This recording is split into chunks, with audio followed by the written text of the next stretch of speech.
Hello there you guys, welcome to one of my videos. Gonna be giving you my reaction to Ole Gunnar Solskjaer's press conference ahead of our game against West Ham tomorrow. So he has provided us with an update on Marcus Rashford. He said Marcus Rashford was training this morning but not fully. He's joined the group. He obviously had to be taken off against PSG because of the shoulder problem. And he is having treatment. So Solskjaer's hopeful that he will be part of the squad. Luke Shaw, he is out with a hamstring injury, but he is close to returning. Now Ole has provided us with an update on Facundo Pellistri. Now he says that he has been training in the first team and he's been playing for the reserves recently. And he could be making his full debut for Manchester United against West Ham. Facundo Pellistri, we paid £9 million for him from Penarel.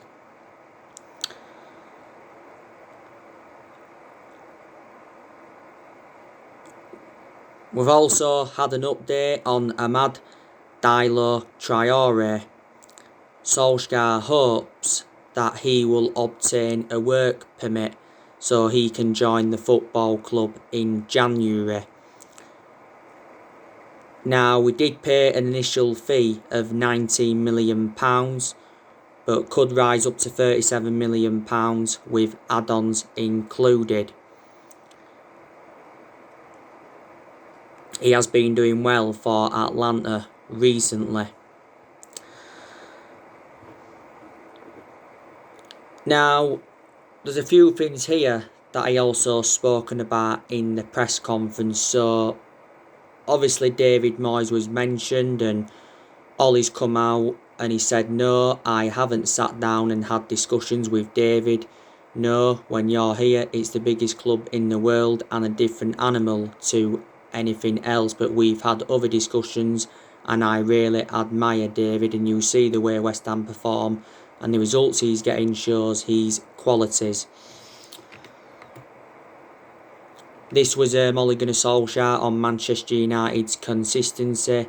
He says, depends on how many games do you want to go back. Football is a game with human beings and live their own lives. We've played some fantastic games. Go 40 games back, we were one of the most consistent in the Premier League. You're disappointed when you lose, and it's fine margins at times that decide if you win or lose. The PSG game was miles better than West Brom, but you don't get 3 points against PSG. We're getting more less bad performances and getting more consistent. You can never control the result in the end. That's decided by fine margins.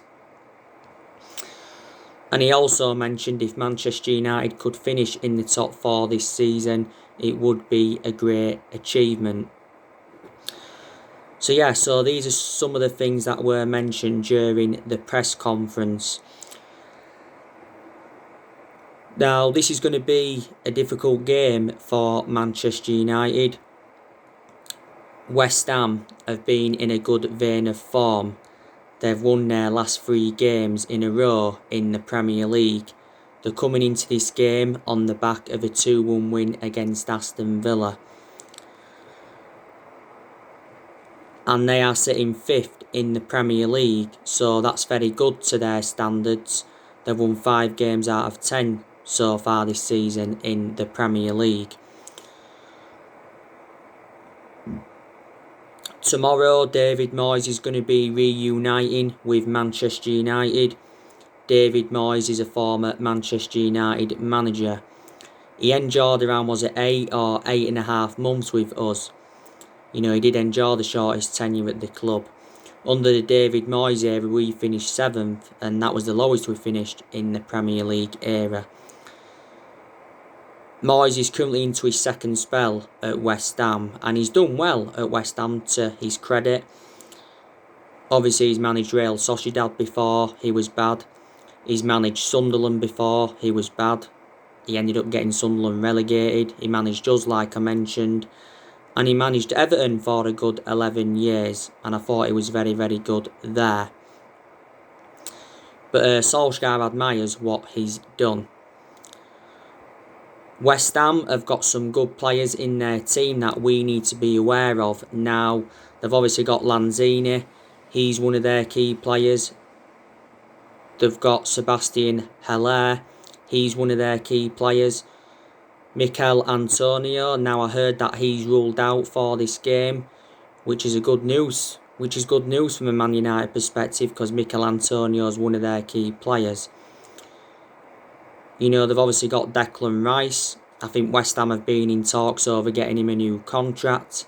Declan Rice is one of their key players. They've obviously got Pablo Fornals. They've got Robert Snodgrass. They've got Jared Bowen. They've got Mark Noble. they've got they've got Yarmolenko. He's just had COVID not so long ago. Issa Diop, he's a very, very good centre-half for them. West Ham have got Craig Dawson. They got him on loan from Watford, I think. Will he be in contention to play tomorrow for them? They've got that Ben Rama, who they got on loan from Brentford. You know, will he be involved tomorrow? So there you go. But we have lost our last two visits to the London Stadium. The last time we played there, we lost 2-0. And we lost there 3-1 under the Jose Mourinho era.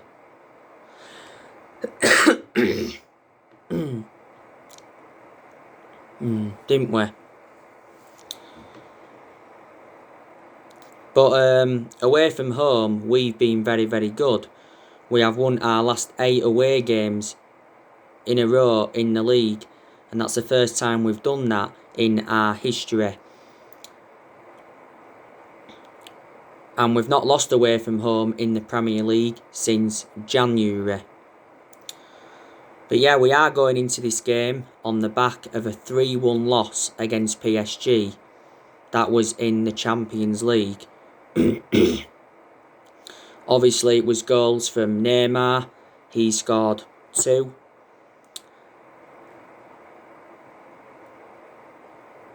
And the other goal was from Marquinhos. And our goal came from Marcus Rashford.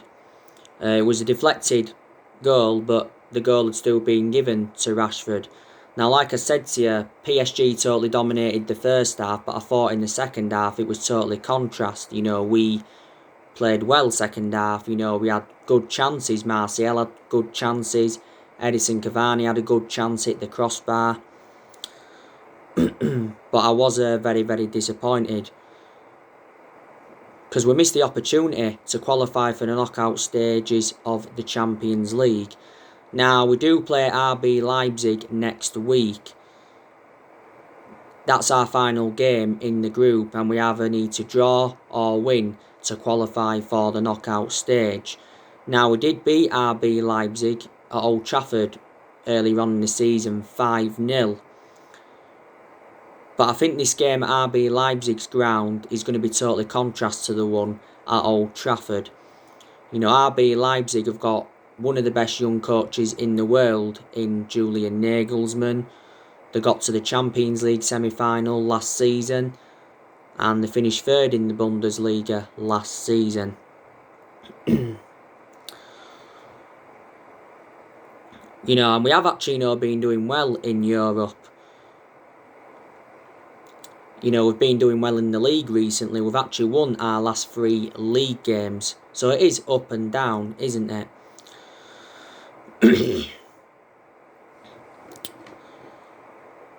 Earlier on today, I give you my starting 11 prediction for the game against West Ham, didn't I? I think Edison Cavani is going to be starting this game tomorrow. Edison Cavani's enjoyed a fantastic start to his Manchester United career. He did well against PSG. It was good to see him reunite with his former club. He also did well last week against Southampton. He came off the bench and scored 2 goals, and he also got an assist. He did well against Besiktas. He did well against West Brom. He scored his first goal for the club in our 3-1 win against Everton, and he almost scored with his first touch when he came on against Chelsea. You already know the news on him anyway. He is facing a 3-match ban. That's minimum for a racist comment that he had put on social media. And the FA have been investigating this social media post, but I don't think the FA have yet made a decision on what's going to happen. But Solsjaer confirmed prior to the PSG game that Edison Cavani has apologised for what he did. And Solsjaer, though, supports the FA for investigating the social media post.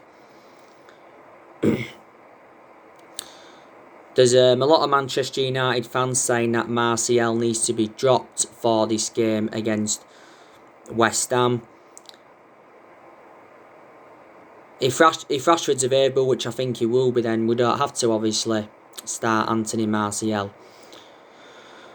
Martial has just been out of form this season. He hasn't been clinical enough, like I mentioned earlier. Had 2 chances against PSG, didn't convert them. He did okay in the Istanbul Besiktas game. Solskjaer explained why he's been struggling this season, and that was largely down to the 3-match suspension he had in the Premier League, because he got sent off in our 6-1 defeat to Tottenham. In reality though, he shouldn't have been sent off. Martial was good last season. He scored 23 goals in 48 games, and he was good in his debut season under Louis van Gaal. He's enjoyed a good 5 years or so at the football club. We give him the number 9 shirt, was it last season? He was playing a lot centrally last season. Now, Mason Greenwood, I'm expecting him to be involved in this game tomorrow.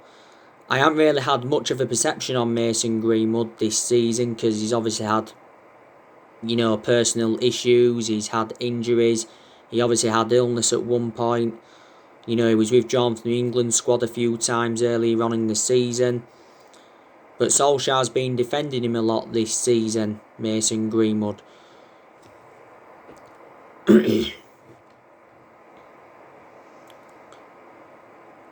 And Solskjaer said he's enjoyed a fantastic year. This is his 2nd season in our senior squad. At the start of this season, we give him that number 11 shirt. And Greenwood's under contract with Man United until 2023. I think he'll start on the right. That's if he does start, Mason Greenwood. We've obviously got a few other options at right. On the right-hand side, Lingard's an option. He doesn't regularly get in our team now, though, so I don't think he'll start. Mata, he's an option on that right-hand side. Mata's played quite a few games this season, but my element of concern about him, he has lost that yard of pace, and he's now, 33, 34 years of age. And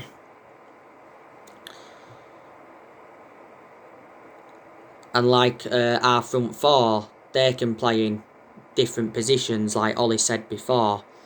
Rashford can go on the right, because, he's played on the right a couple of times recently. He could put Martial on the right-hand side. But yeah, we'll see. Bruno Fernandes, I think he'll start this game against West Ham.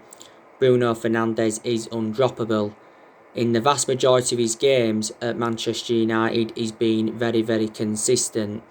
There's only been the odd couple of games where he has looked off the pace. Now, against PSG, I don't think Bruno Fernandes was that good, because he wasn't that influential, but he did have some nice touches. I think his worst game in the Manchester United shirt was the Istanbul Besiktas game. In Turkey, he was dispossessed 34 times. Fernandes has been at Man United now almost a year. He recently won Player of the Month for November. he's won it quite a few times. You know, we paid, was it around €55 million for Fernandes from Sporting Lisbon back in January. You know, he's under contract with Man United until 2025. You know, Bruno Fernandes has come out a few times saying that, you know, he's come to Manchester to win trophies. But he's definitely our best player and is the best signing we've made since the Sir Alex Ferguson era. Donny van der Beek, I'm hopeful that he can start this game tomorrow. If he does start tomorrow, that will be his second start in the Premier League for Man United. You know, he made his full Premier League debut last weekend against Southampton. Obviously, he was playing in that deeper role. He's more effective in that deeper role, but Donny van der Beek come out and said he doesn't mind what position he plays in as long as he can help the team win. But yeah, you can put him in the number 10 and you can also put him out wide. You know, we paid £40 million for him from Ajax.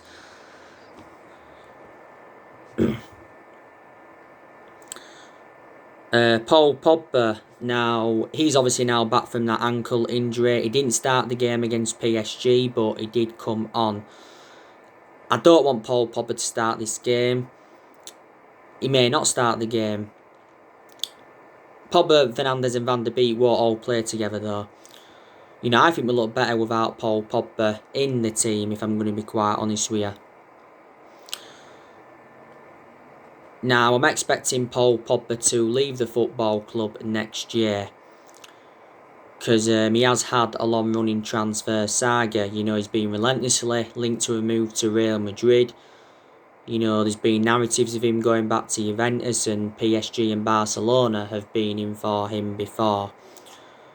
Now, yeah, he's just come back from an ankle injury. Solsjaer confirmed the ankle injury that he had was totally contrast to the one last season. Pogba, like I mentioned, made quite a few comments during the international break, and he obviously got criticised for this because Pogba came out and said that this season has been the most difficult period in his career. And he said playing for France is a breath of fresh air. And in general, he was talking about his Man United struggles this season.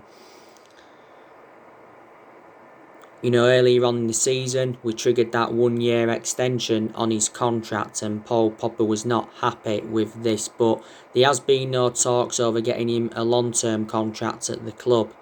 But during the summer transfer window, Pogba's agent Mini Raiola came out and he said that Pogba wants to stay and he would hold talks over a new long-term contract.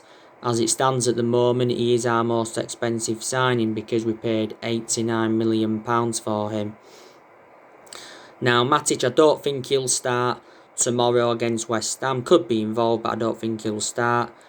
He has lost his place in the team. The only reason Matic has been playing recently is because Pogba's been out and McTominay recently had a knock. Matic has endured a good 3 years or so at the club. We paid £40 million for him from Chelsea back in 2017. There's a few United fans saying that Fred needs to be dropped for this game against West Ham. Maybe he could be. But I think he'll probably start, will Fred. You know, he's been playing a lot alongside McTominay this season. He's played last few games, he's been playing alongside Van der Beek. Fred's not available for the RB Leipzig game, as you all know, because he got sent off in our 3-1 defeat to PSG. Because he received 2 yellow cards, but Fred should not have been on the pitch to get sent off, so that was an awful decision by Solsjaer not to take Fred off. Fred's enjoyed some good games this season, you know, where he's broke up the play well, he's got forward well. He's also enjoyed some poor games. We paid £47 million for him from Shakhtar Donetsk, didn't we?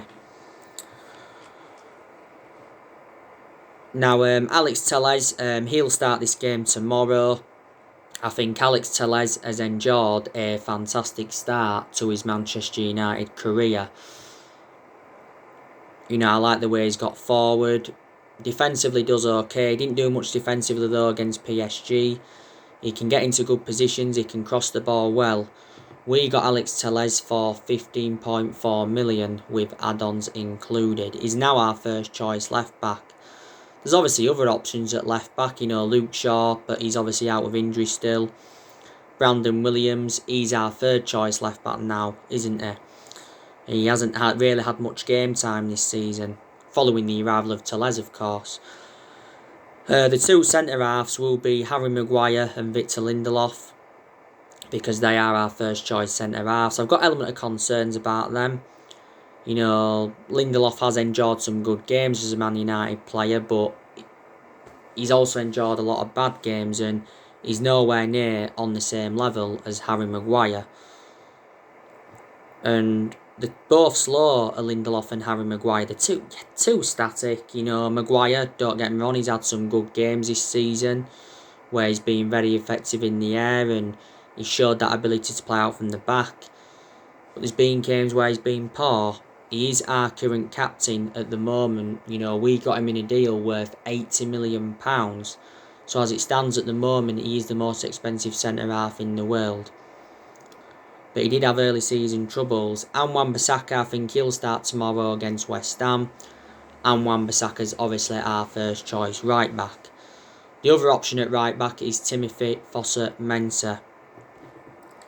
The last time I read up about Timothy Fosu-Mensah, it said that Man United had offered him a 3-year contract because Ole wants to keep him at the club. I think he's only started like 4 times in 3.5 years at the club. Started a few games towards the end of last season, did Fosu-Mensah. We triggered that 1-year extension on his contract last season. But yeah, as for Wan-Bissaka, I've been very, very impressed with him in quite a few games this season. There's also been games where it hasn't been so good though. We will go with David De Gea in goal. He will remain our number 1 for now. There's been a lot of United fans saying that we should now put Dean Henderson as number 1. It would be the right time. Dean Henderson made his Premier League debut last week against Southampton because David De Gea came off with a knee injury. So there you go. Our next league game after West Ham is Manchester City, and that's going to be a tough game. Will Solsjaer revert to a back 3 in that game against Man City? Because in a lot of the big games, he has gone with that 3-5-2 formation.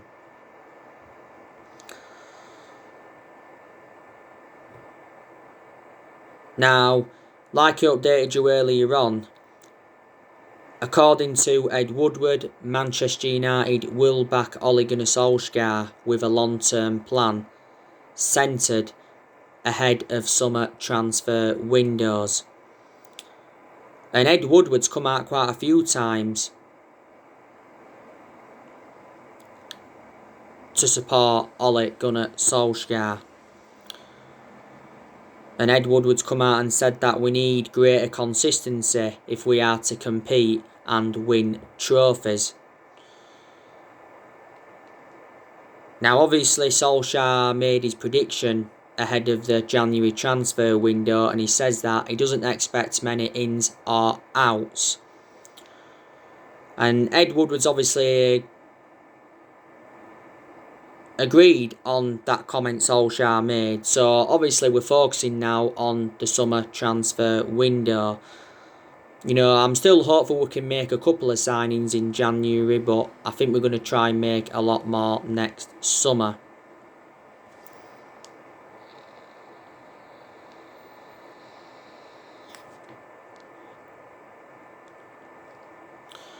There has been a lot of players on our agenda. I think Manchester United need a centre-half and we also need a right winger. They are the 2 priorities. Solskjaer's already spent over £200 million since he became Man United manager, and he's enjoyed 4 transfer windows at the club. In the summer of 2019, he brought Daniel James and Wan-Bissaka and Harry Maguire in. In January, he brought Bruno Fernandes in and Odion Ighalo in on loan.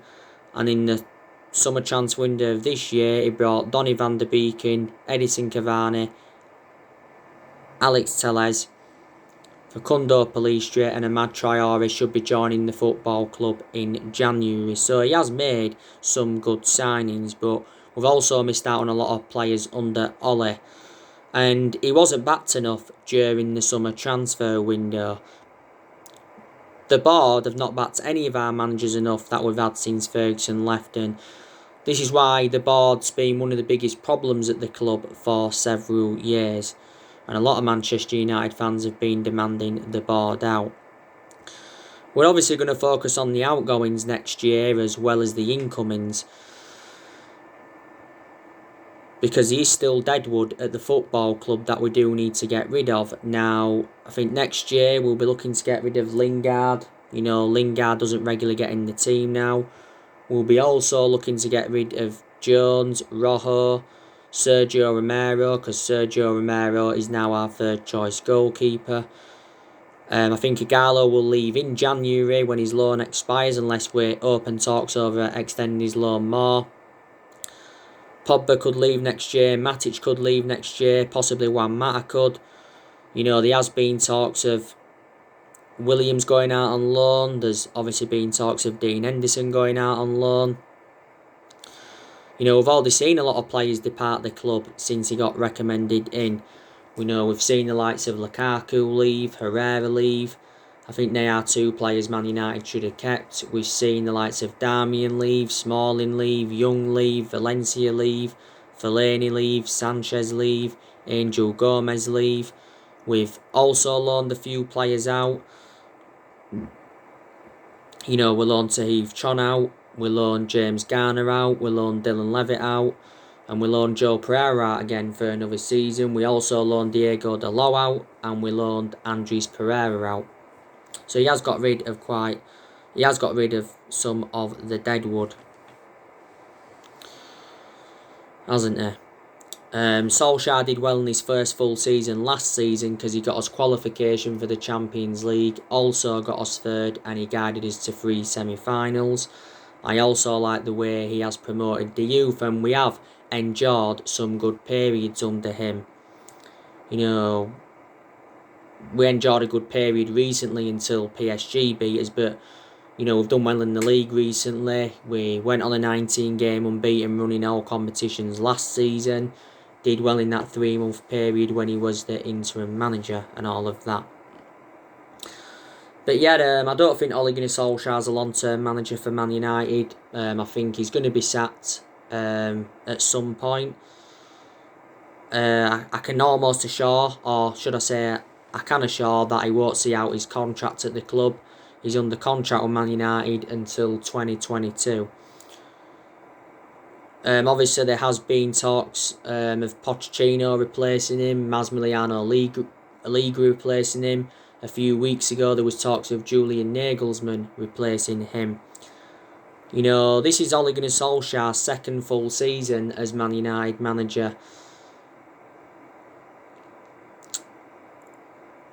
And I said this season was always going to be big, and I said he's got to exceed his expectations if he is to remain Man United manager. I said if we could finish in the top 4 this season, and if we could win a trophy, that would represent a very, very good season for Man United. Then that would give us something to build on. And he's not ruled out a title challenge as Solskjaer. We haven't won the Premier League since 2013, so we haven't won it now for around 8 years, and I don't see us winning the Premier League under Ole. I really, really don't. He's been Man United manager now almost 2 years. It's at some point this month his 2-year anniversary. But I think he's in a position that he shouldn't be in, because I think Man United made a mistake by giving him the job permanently in March last year. The other week, he was asked about a new contract like he updated you on, and he basically said, a new contract is not his priority at the moment. His priority is leading the club to long-term success, which I don't think he can do. And he says the team are going places under his management. Solskjaer thinks more than halfway through now his 3-year deal at the club. So there you go. And I think it would be very beneficial if Manchester United could get a director of footballing, because that's one of the structural changes that we need at the club. So anyway guys, that's everything to update you today. Drop your comments, like, explore on the channel. If you do, consider subscribe as always, and take care. God bless. See you all again very, very soon.